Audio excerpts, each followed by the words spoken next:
Welcome to the Listen to Your Footsteps podcast. I'm your host, Kojo Bafum, and this podcast is an extension of my book, also called Listen to Your Footsteps, which is a collection of essays, reflections, and poetry on things like fatherhood, identity and belonging, growing up, creativity, and the lessons learned. The purpose of this podcast is to gain insight and learn from the journeys that others have taken. I explore the worlds of art, culture, design, business, creativity, and life from the perspective of Africans who are contributing to the redefinition of the continent and who we are. My guest for this episode is Mimi Kalinda. She has a lot of titles next to her name, and she has a long list of accomplishments. But I guess the main title is Group CEO and co-founder of the Africa Communications Media Group, a Pan-African public relations and communications agency. Welcome, Mimi. Thank you. Thanks, Kojo, for having me. I tweeted and I put on a social media this morning that I'm both excited and nervous to speak to you today. We're just going to have a conversation about stuff. I know, but I know you're one of those deep, soulful guys. And I'm like, oh my gosh, he's going to make me dig deep into my stuff. So, but I'm excited, really excited, and congratulations on this platform. It's wonderful. Thank you. So my first general standard question is, what did you want to be when you grow up? What did I want to be when I grew up? I always wanted to be in the media. It's always like such an interesting question for me because usually people are like, I wanted to be like a fireman, and then I ended up being a banker or whatever. Like, people are usually very multifaceted and complex, and therefore their answers to that question, are kind of, most of the time varied, whereas mine is not. I've always wanted to be in the media. I've always wanted to be in communications. I can't think of any time where I wanted to do anything else. Where's that spark from? I mean, is there a particular moment or a particular environment where you saw this and went, that's the space that I want to be in? So growing up, I was born in the DRC, and then we traveled a lot from the time I was about 5 or 6. My parents were diplomats, or my dad was a diplomat. So we lived in different cities around the world. And so when you move around a lot as a child, it's got huge advantages, obviously, in terms of adaptability, being able to learn different languages and all of those kinds of things. But what it also does is that you don't form any real deep attachments to any one place or particular people. So for me, my solace was television. And I spent a lot of time watching TV. Television was kind of my friend, and the characters on television were my friends. Because, if you get hooked onto a show, whether you're living in Portugal or back in South Africa, etc., you can always find those same characters wherever you go. So they were kind of my constant. So I fell in love with television really, really early, and I knew that, somehow, some way, I wanted to be part of those characters' lives, to bring them, either be one of the characters or to bring them to life or something. But I knew that I felt comfortable in that world. So I think that's where the spark came from, was just trying to find stability as a child, and television and content really providing that for me, providing that constant across geographic boundaries. I'm curious, what shows or what programming holds special memories for you? Well, so fast forward, past the 80s into the 90s, and we landed in South Africa in the early 90s, 1991 to be precise. If I had to pick a show that had the most impact on me, it's probably like Days of Our Lives and The Bold and the Beautiful. And I know it sounds super corny, but for me, like when I came to South Africa in the early 90s, I spoke not a word of English. So I was fluent in French and I was fluent in Portuguese.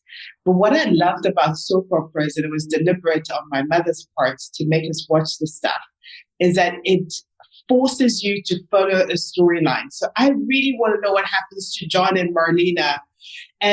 But I don't understand what they're saying because they're speaking English. And I'm almost, what your brain does is it forces itself to learn quicker than you normally would, so that you can then follow the storyline in the long term. And it's really interesting, basically, because it's proven scientifically. So, if you've heard of the Sabido methodology, which is used in soap operas in Brazil, telenovelas, etc., it's been shown by following long format popular culture content, your brain really makes an effort to not only take in messaging and adapt it as the way to live, but it also helps you to learn language. It helps you to learn the social norms. It's a huge educator. So if there was one that I would pick that probably made the most impact on me, it's Days of Our Lives, and then followed by The Bold and Beautiful, simply because it helped me to adapt to an environment from a linguistic point of view much quicker than I normally would have. I mean, that's interesting because as you're talking about it, I'm thinking about, soap operas do have that really long, story threads, and you have multiple threads happening at the same time. Over a very long period.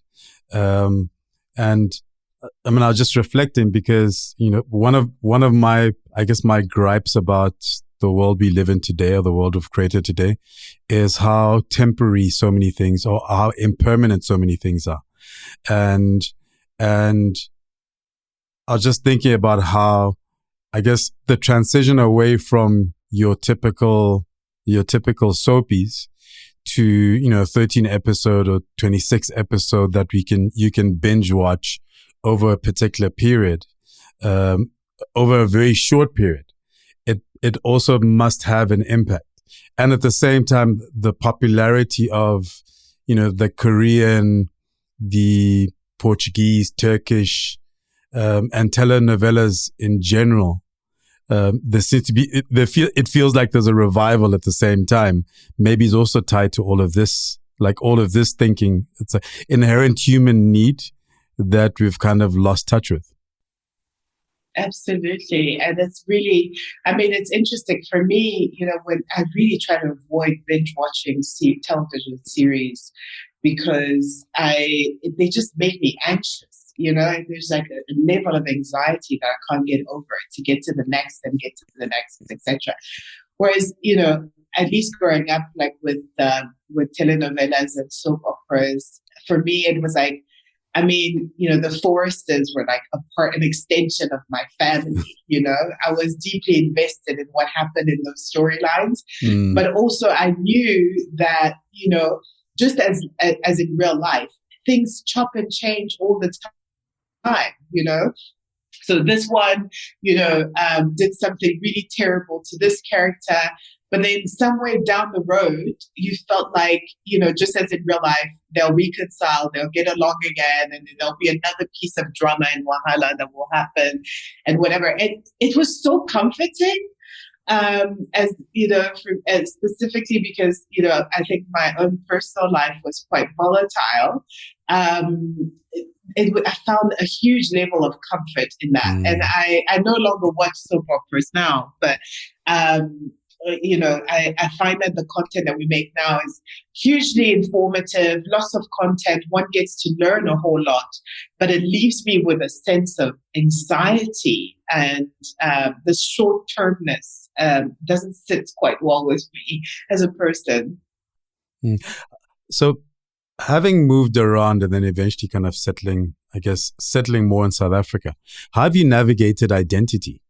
Where do you identify with in terms of, let's say, culture and background and country? And how do you navigate that and make sense of that? Such an interesting question. And I know you can relate as well, because I know your background is just as colorful and rich. But I think for me, I wrote a piece recently, a blog called "Where Are You From?" And it's the question that makes me the most nervous. I told you you'd make me nervous. It's the question that makes me the most nervous because I never quite know how to answer it. My identity has always been really, really fluid. And I think I made a deliberate choice at a very young age not to get stuck in any sort of silos in terms of who I say I am or, what I can identify with most. So, I mean, I was born in the Congo. My dad is from DRC. My mom is from Rwanda. I lived in 5-6 different countries, before the age of 13. Moved to South Africa, established this as home, then, traveled from here to live in different places as well. London, New York, I went to school at NYU. So it's, for me, it's really, really, it's difficult to pinpoint. So my identity is varied, it's fluid, it's, I think it's, I'd like to use the word modern if I can, because I think a lot of us are like that. I think there are a lot more of, there are a lot more people like me and you, specifically when you look at the African diaspora across the world, then there are people who, and please don't quote me on this, but I mean, I think that there are more people like you and I around nowadays, at least in the circles in which I live. I see that a lot more, and it's comfortable. So I don't have a specific identity. I don't identify with any one specific country. And I often say the place where I felt the most comfortable in terms of this question of where are you from was when I lived in New York, because no one ever asks you that, because everybody's from everywhere.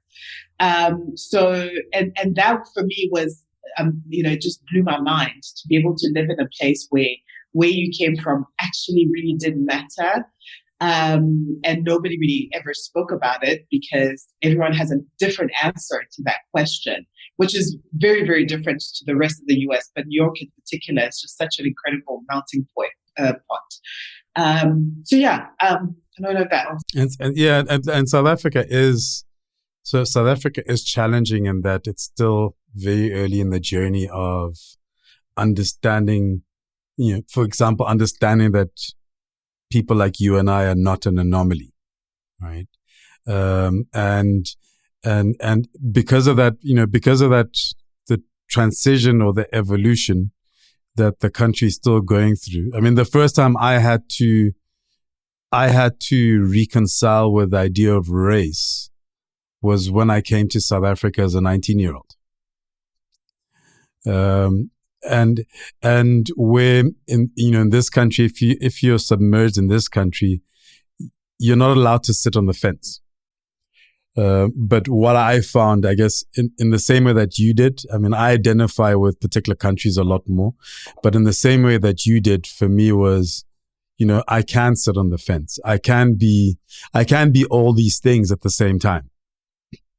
And I can have a relationship with each one at the same time, It's like that whole conversation around, when there's something happening in the world, and somebody will, and you see it on social media, somebody goes, yeah, but what about this? Right. And it's like, no, I'm as concerned about that thing as I am about the thing that I'm talking about right now. You can be concerned about two things at the exact same time. Absolutely, I completely agree with you. And it's really interesting because when I was doing the Tutu Fellowship,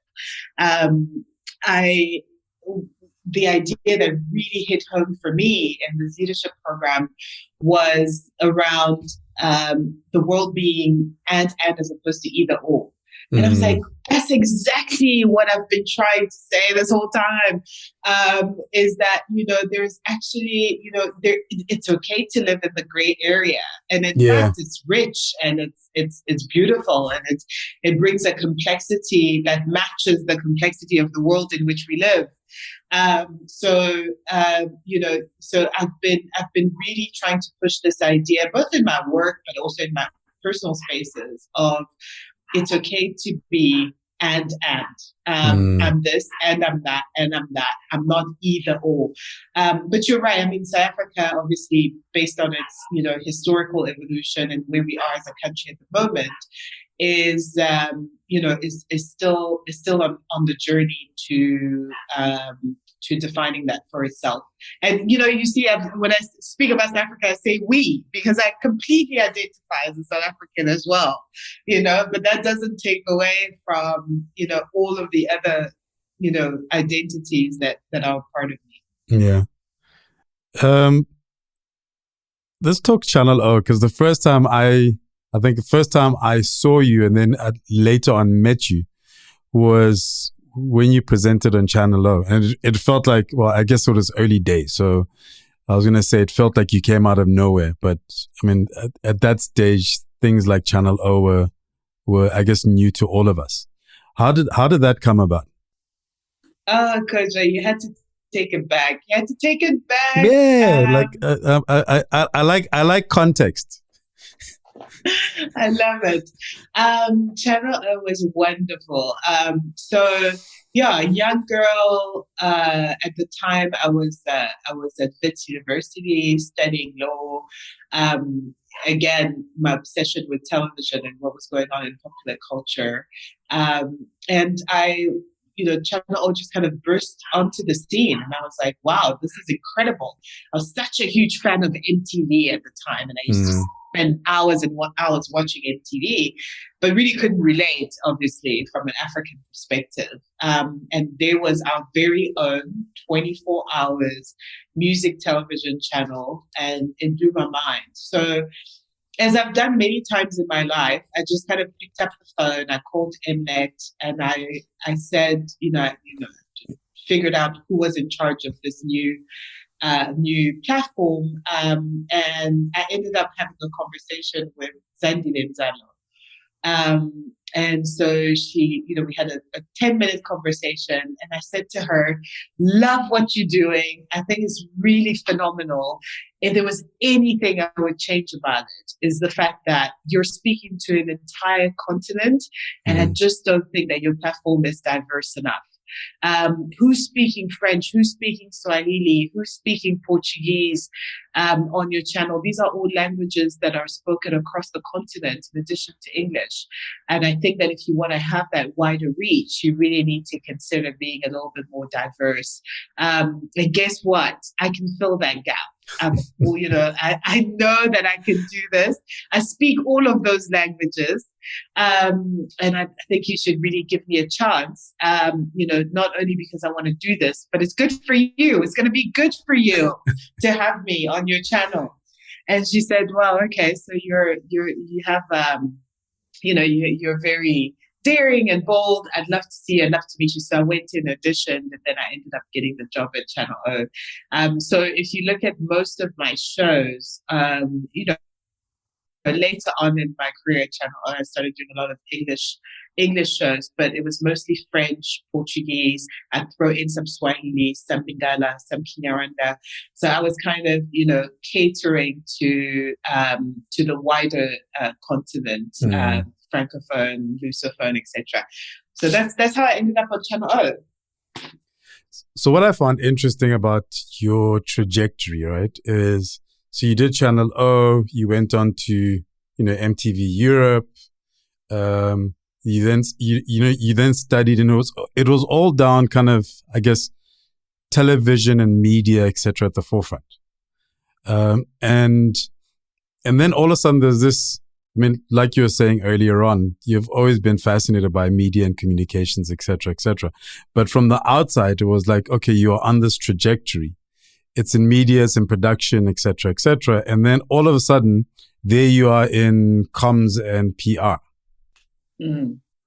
And going from a, let's call it an inverted commas, dynamic industry, but also very unstable industry, to borderline corporate, borderline formal business.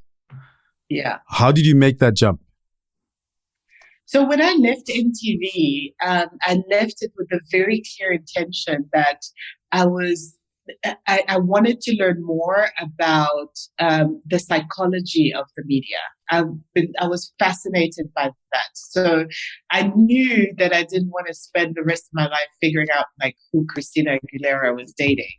And that I kind of wanted to delve into how does the media use its voice, and how does it shape content and narratives to move people to action. And that's why I went to NYU. And while I was there, I really immersed myself in everything that was kind of behind the camera. And the degree that I did, which was media studies, was very theoretical. So the theory of the media fascinated me. So I was clear from the beginning that I wanted to, obviously have fun and kind of build a voice and a persona for myself as an on-camera person, but the behind the camera and specifically the psychology of the media was really fascinating for me. I'm really an academic at heart, actually, and I love studying. I'm now teaching, and everything psychology as it comes to the media is a huge area of interest for me.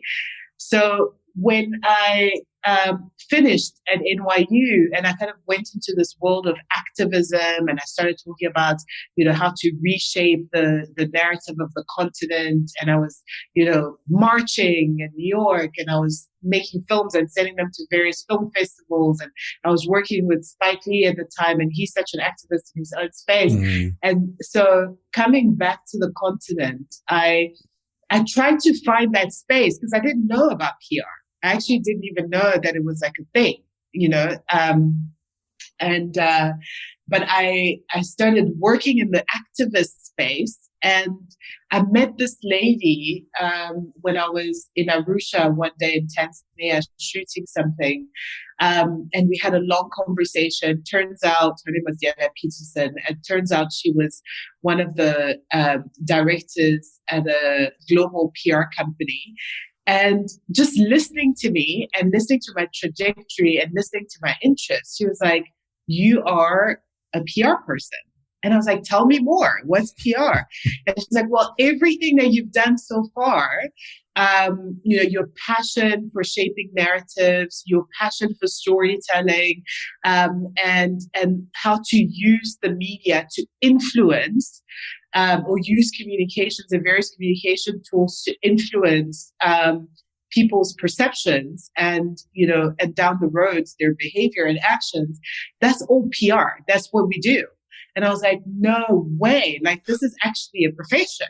And she said, "Yes, you should come and join us." So I went and I joined this company, and she taught me everything that I know. And what I loved about it was that it brought everything that I had done together. So, the traveling around Africa with Channel O, building various relationships with media colleagues, learning different languages so that you can communicate to various sets of stakeholders.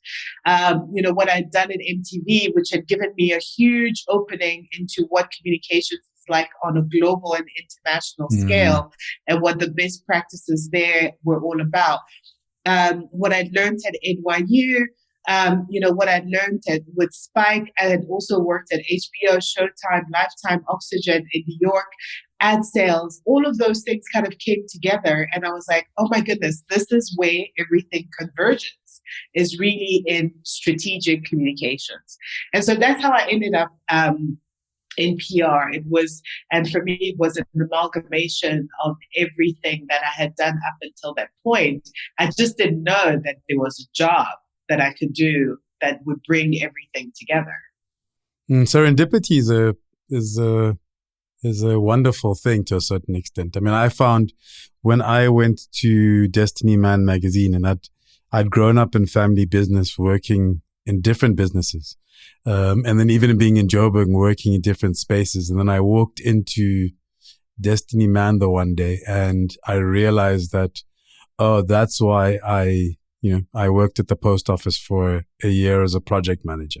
And that's why I worked as a booker at an actors agency, because to edit a magazine, I needed at least a working knowledge of a wide range of topics, to be able to know whether it's on point or not necessarily be an expert. So it's fascinating sometimes, I guess, when we're able to look back and we're able to reflect to see how the different things connect.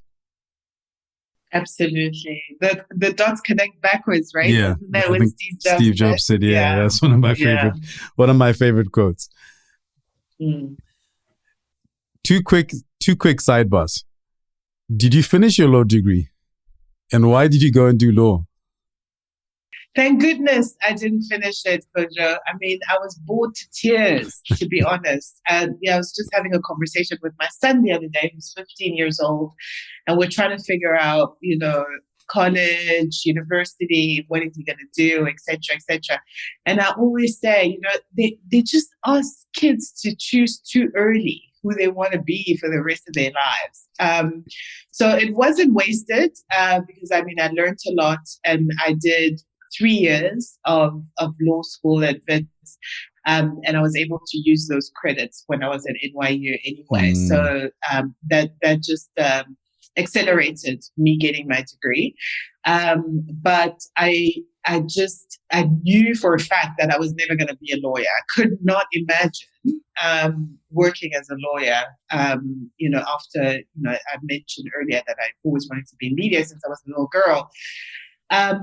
I ended up there because, to be honest, I didn't know what else to study. I didn't know that there was a thing called media studies. I didn't want to go into film school, for example, or art school, or, I didn't know that there was an option out there that I could go and learn about how the media shapes people's minds. And so the closest I could come to that was law in my own mind. I was like, well, the law is kind of, used to influence policies, and it shapes the world in which we live. So that's kind of the closest I can get to what I want to do, which I was so wrong. And it also, I suppose, made my parents happy. And by my parents, I mean, my uncles specifically, who kind of raised me.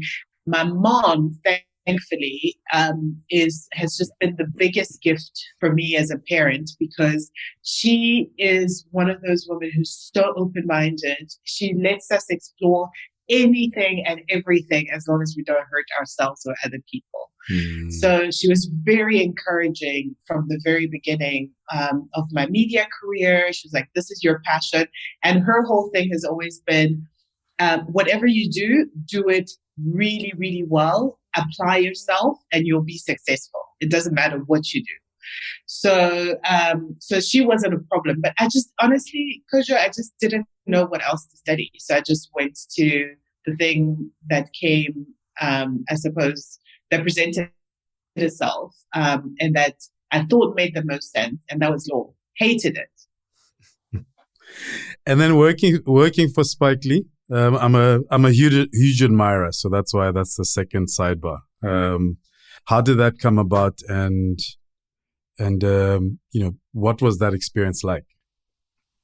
So Spike teaches at NYU, Okay. and so he was one of the professors that I had access to at NYU, and such a huge admirer of his work, obviously, and just completely starstruck.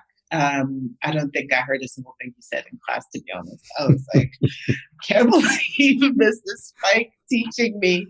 But when I graduated, I got an offer to go and work at 40 Acres and a Mule. So I spent about 1.5 to 2 years working under him and a gentleman called Monty Ross, who was like kind of his right-hand person at the time at 40 Acres. And Monty, I literally, my desk was like right next to him, and he took me under his wing, and he was incredibly generous in terms of just understanding where I was coming from, what I wanted to accomplish, advice, guidance, prayers sometimes. I mean, really, he became like a second father to me, and loved working with him.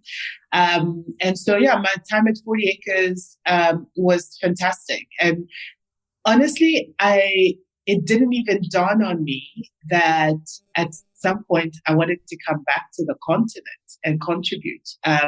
My career trajectory in my own mind looked like stay in New York, make a couple of films, really kind of build on this whole narrative platform, still do work that contributes back to the continent. But I loved living in New York and I had no intention of coming back. And until Spike kind of flipped the script on me and he was like, well, do you want to stay here and like try to be another Spike Lee in America? Or you're so passionate about what happens on your continent, so you actually want to go back and try to change the narrative there. And he gave me a very concrete example. And he said, the work that I do is primarily for African American audiences. Sure. If anybody else watches my work, fantastic, and that's a bonus. But ultimately, I'm putting a mirror in front of my own people and saying, look at us and look at, this is a reflection of us. And that gives us an opportunity to decide, do we want to be the people that we see in the mirror, or do we want to evolve to be better than that? And he was like, narratives are shaped internally first. You have to believe that you have what it takes. You have to believe that you're not worth this completely untrue, unfair, and unbalanced narrative of your own continent. And if you're able to change mindsets within the continent, then that there's going to be a ripple effect, and the global community will automatically at some point come to the fore, which is we're starting to see that now. Yeah. And give Africa and Africans their due. And I think you need to do that on the continent. If you really want to have an impact, you're not going to have an impact in America. You need to go and work on the continent as a narrative shaper, and build your passion there. So that's how I ended up coming back to Africa based on that conversation, which really moved me. You are listening to the Listen to Your Footsteps podcast, a podcast in which I chat to Africans from a cross-section of society and sectors, including art, culture, design, business, and creativity, to name a few. I delve into their journeys, the decisions they've taken to get to where they are, how they do what they do, and everything in between. Essentially, we go wherever the conversation takes us. I'd like to talk Africa Communications Media Group now, in terms of with your journey, where you were different. You had a couple of different agencies. You had made that transition to the comms and PR space, and then going out and actually creating what is one of the first. I would think one of the first kind of African established organizations that deals with, let's call it, the African narrative across the continent, as opposed to, which is my bugbear in South Africa. We talk about Africa, but when people talk about Africa, they actually just mean South Africa. So, I mean, and you've been able to really harness your background and harness your perspectives and your understanding to create an organization that truly is Pan-African. Right. Where was that seed planted, and what was the early days of that journey? Well, the early days of that journey was, I think working with global PR companies who have a very specific perspective on the continent, but a perspective that is very that takes a blanket approach to the continent, where there's almost no nuances to be spoken of between Nigeria and South Africa. And I'm like, what are you talking about? They're two completely different countries of so many different levels. Surely we cannot advise our clients to take the same strategic approach to communicating in those countries. But also, to be honest with you, I was tired of being the token African in the room because, I was leading. So, for some of these agencies, I was like kind of like the director of Africa. What does that mean?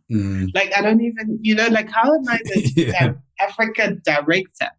And what I found that meant was that when we go and pitch to a client, and we say we've got Africa covered, we can just bring Mimi into a room, and that will mean we have Africa covered. And it doesn't mean that we need to invest in Africa. It doesn't mean that we actually need to start building a network. It doesn't mean that our client strategies as far as Africa is concerned are nuanced and take into consideration the complex dynamics of each of our African countries.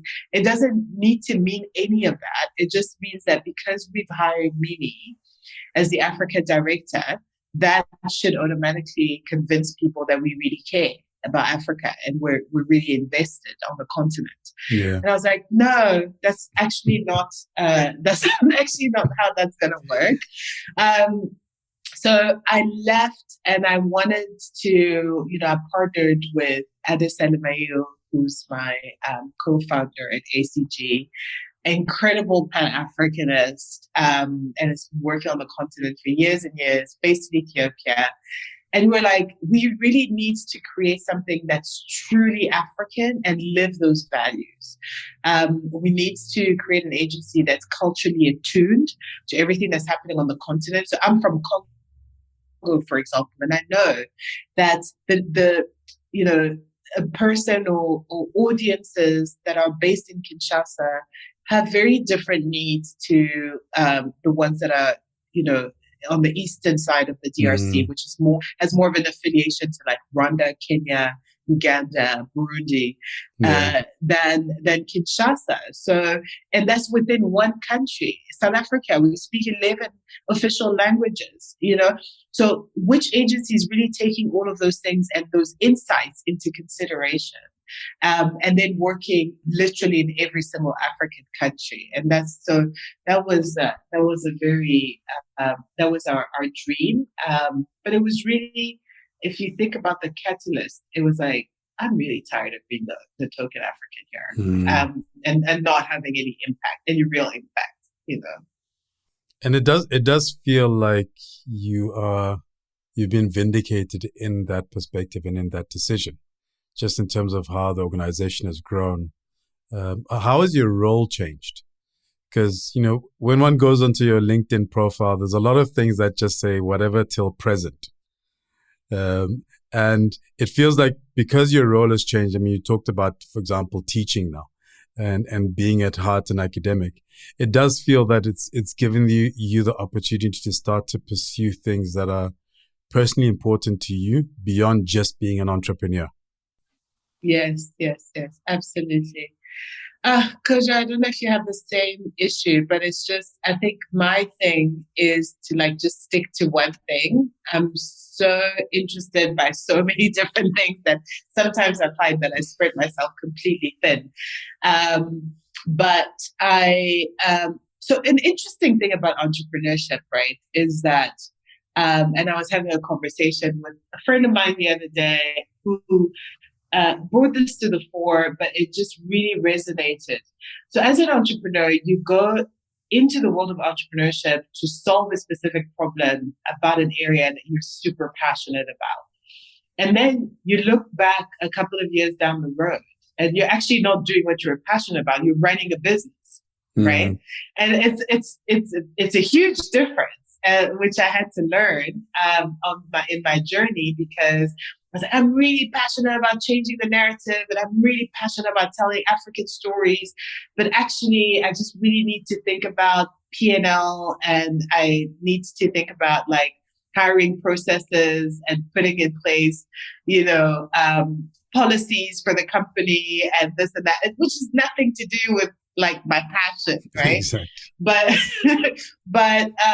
but thankfully, as you grow, you learn that you can't be everything to your business. So I got to a place where I was able to hire people who are incredibly talented at doing the things that I'm not talented at all at doing, and then spend a lot more time again doing what I'm passionate about. So the storytelling and leadership platform that I've just launched, around teaching and coaching people on the art of storytelling and persuasion and communications, working more closely with our clients and really spending time understanding their challenges and the problems they're solving for, and coming to the table with solutions that are, I think, applicable and efficient, spending time traveling and meeting our partners and affiliates across the continent, which, who are a huge reason why I started this business anyway, having traveled with Channel O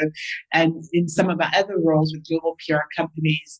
I met incredibly talented communications and media professionals around the continent. And as I was starting to run the business, those relationships kind of get put on hold. But I'm, renewing those. So, but I suppose leadership is contextual and it's time sensitive. And what your leadership, your company requires of you in terms of your leadership style at one point won't be the same at another. So I'm transitioning back into my passion essentially at the moment. We were acquired by a company in Spain, minority share, a couple of months ago, which means that we have now, I think, enough of a team to be able to lead the administrative side of running the business. And I can really go back to what I love doing, which is telling great stories. Yeah. So my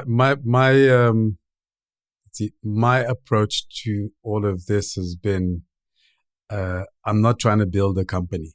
So in some instances, I guess because of what you talked about, in some instances, I feel myself being pushed to, establish a company and then build it up and everything else. But I also kind of reached the point where it's like, I want to build a life, as opposed to, building a company that I'm then beholden to. And my work is, a means to an end. And at the same time, I want the time and the space to do things like this. Like I've been, I started a podcast. I have an email newsletter, and they don't make me any money right now. Right. In fact, I put more into it to ensure that it can run than I'm currently getting out of it. But it's because it's something that I've always wanted to do. And I believe in its potential to at least pay for itself. So I'm going to allocate time and energy and attention to it because, like you're saying, it's something that it's one of the things on the list that I always wanted to do. And it's being able to find that balance between, sorry, yeah, your question? I was just going to ask whether you think it's mutually exclusive, though. Like, this whole idea of building a life and building a business. Do you think they're mutually exclusive? Like going back to our discussion earlier around and as opposed to either or. I guess they're not mutually exclusive, but just the way we look at life. Like I live a particular way because I had to be very deliberate about my time and my attention. And at the same time, certain aspects of my life have suffered for it. Right. So like I left Destiny Man, and I always say I left because of my children, because I at some stage I realized that I was working to be able to provide a certain kind of lifestyle for my family, but I never saw my family. And in my mind, it didn't make sense. So I made the decision to leave, and I saw my family all the time. But at the same time, the way the world is structured, let's say my earning ability took a knock. So now I kind of, yeah, I guess I kind of live on my own terms. Like I have certain projects and I have certain things that I'm doing, but I also have things that I do because they pay the bills. And yeah. And if, like jokingly, if tomorrow I won the lottery, then I would literally just focus on my project. So I'd focus on my podcast or some of the storytelling mechanisms that fascinate me. Like I still want to create a web series. I have a couple of ideas for other podcasts. I want to write fiction. It came out of the book nonfiction, but I want to learn how to write in fiction. And randomly I've gotten into the art of bonsai. So I want to be able to buy bonsai trees. Yeah. Interesting. So I guess it is about finding that balance, but also understanding the things that you would do. It's like, what would you do if you had all the money in the world? Yeah. It's really interesting because I really do believe in that. I don't know who said this, but you can have it all. You just can't have it all at the same time. And yeah, I think I can completely relate to what you're saying. And for me specifically, having lived and raised my kids on my own for the last, 14, 13 years or whatever, finding that balance has been extremely difficult because, I work long hours, I work extremely hard, travel a lot, specifically pre-COVID. And then you have these children and this family that you kind of, you're not spending as much time as you can with. I think children are extremely forgiving and they're very adaptable and they deal with what they've been given, So if you're born to a parent who is, not necessarily a workaholic, but who spends a lot of time in the office and traveling, etc., you adapt to that as long as they're able to create a support system around you, then you don't feel neglected and you feel loved, etc., which is why family is so important. But yes, I think it's definitely a balancing act. And I think, like I look at people, for example, that has like spent their 20s, 30s, like working really, really, really hard and making a lot of money. And then, like in their 40s or whatever, they're completely established financially. And they now want to spend time with their family and all of that kind of stuff. They have regrets too. And, and the other way around, for those who are like more family oriented and kind of, let work slide a little bit, there's no perfect formula. I guess it's about finding the one that works for you. One of the things I'm realizing is that, for those who have worked hard, and I've had a couple of people say this to me, the biggest regret is that by the time you want to come back to your family has moved on. So you can't, there's certain things that you can't get back. But also interesting, I was reading something recently and I can't remember what it was. But the person said, the most important thing is, for example, you have kids, and when you're with your kids, it's the attention that you give your kids.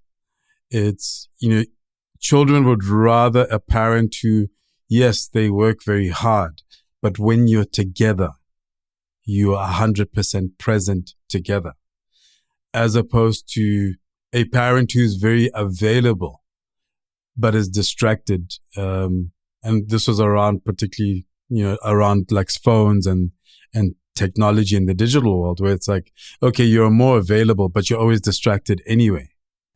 Yeah. For sure. And I also think, I found that when my children were much younger, and even though, parent guilt, I don't want to say mom guilt, because I think all parents have a level of guilt for like not spending enough time with their kids, etc., etc. Mom guilt was like killing me. But at the same time, now looking back, I'm like, those were actually the years where I could afford to leave them as, as much as I did, in good hands, obviously. But, to travel and really, really put my foot down in terms of building my career, because now they're teenagers and they actually need me more now. I need to be present more now. Like, I cannot be, my daughter has this thing, whenever I'm on my phone, if I pick up the phone, or if I'm, on my WhatsApp while they're talking to me or whatever, she always says to me, "Mom, you're plugged in, but you're not plugged in. You need to be plugged in to what's happening right now." Yeah. So, but they need me to be a lot more plugged in now than when they were 3, 4, 5. So it is such a balancing act, Kaja. I think that's one subject where nobody's got it perfect, but we're all trying to do the best we can. Yeah, look, I mean, kids are, my latest thing was, just when you think you have it figured out, they become teenagers. So, like my son is 14 going on 15. And it feels like a whole different level of things to navigate. When they're younger, because they change, they're changing. So it's like they'll flip it on you every year or two as they evolve. But for me, that jump to teenagehood, especially in this time when they're exposed to so much, it's. Yeah, I must be honest, the last 2 years have been like a blur for me. No, definitely. And I find that, they're parenting me more than I'm parenting them, to be honest, because at this point, mine is 15 and 12. I still have a 7-year-old, thankfully, that is my solace. But my other two are so wise. Some of the stuff they come up with in the conversations that we're able to have, like, surely I didn't think like this when I was this age. And if I did think like this, I never verbalized it. But, the conversations we're able to have are really, really deep. And I think that they challenge you too. They will not accept less than you are. So they hold me accountable on everything in my life, from my personal life to my work. They hold me accountable to what I've told. And what the interesting thing is that they hold you accountable to the values that you've taught them, right? So when you're deviating from those, or when you're thinking on a different path, they're like, no, but actually, shouldn't you be thinking like this? Because remember, you taught us this. I'm like, oh yeah, sorry, completely forgot. Interesting times. Interesting. So what does, in your mind, what does your next, just kind of to close off, what do the next couple of years look like? As you, like you're saying, you're teaching, you've created, storytelling platforms, you're doing a lot more. It does feel like there's a shift happening. What does it look like to you in like a year from now, 2 years from now? So interesting, because I think you're very intuitive. Because there is definitely a shift happening. I'm at a crossroads right now. And just the other day, as I was meditating, the thing that came to me, the thought that kind of hit me right in the middle of my third eye was, God is unable to work around your ego. And so I'm really at a place where I need to just let go of control of the outcome. And so as opposed to having a to-do list in terms of what happens next, I have a to-be list, right? So I want to be healthy. I want to be fulfilled. I want to be all of these things that I want to be. And how I get there, I'm not really 100% sure. And I'm just at a place where I want to be guided towards that outcome, because I'm also very, very clear that a lot of the stuff that has happened in my life so far, Kaja, honestly, we're not on some sort of vision board. that I had before. Things have just happened the way they've happened. I've met the right people at the right time. And I've kind of been guided in a specific direction. And I remember my prayer as a young girl growing up was always, show me where I'm supposed to go. Show me where I'm supposed to go. And I really have been shown and guided along the way. So I know I love to teach. I've created a platform that allows me to do that. Where that takes me, I'm not 100% sure. I've sold part of my company, and we're getting to know our new partners now, and spending time with them and understanding and merging our two cultures. And where that ends up, to be honest, I mean, of course, I've got KPIs to meet and things like that. But where that ends up for me professionally in 2 to 3 years' time, I have no clue. I'm writing a book as well, and that's really kind of an outlet for me to get some of my thoughts and experiences out around storytelling and its impact on leadership, and we'll see where that goes. But the answer is, ultimately, I have no clue, and I'm being guided to where I need to be, and I'm allowing that process to take place. Yeah, I mean, I do believe we are where we're supposed to be doing what we're supposed to be doing. Whether it's exactly how we envisage it to be or not, it is what it is.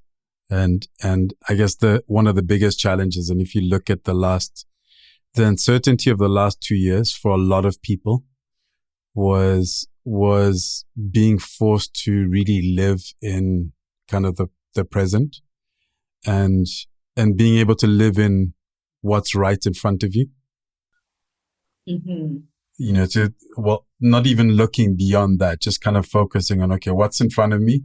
Let me tackle this because that's what's right here now. And if it changes, then I will change. Exactly. That's such a great way of putting it. That's exactly the space in which I am as well. Thank you very much. That was really, really cool. Thank you. Thank you so much for having me. And I'm now curious and excited to see what's still to come. Yes, me too. Let's see. And I'm excited for you as well, Kojo, to see what's to come for you next. Yeah, thank you, man. The Listen to Your Footsteps podcast is produced by Zebra Culture. If you have ideas of what we can do better, people you'd like us to have a conversation with, or would just like to share a thought, you can email me on info@zebraculture.com. To check out past episodes, go to kojobuffer.com/podcasts. And if you enjoyed this episode, please share with a friend.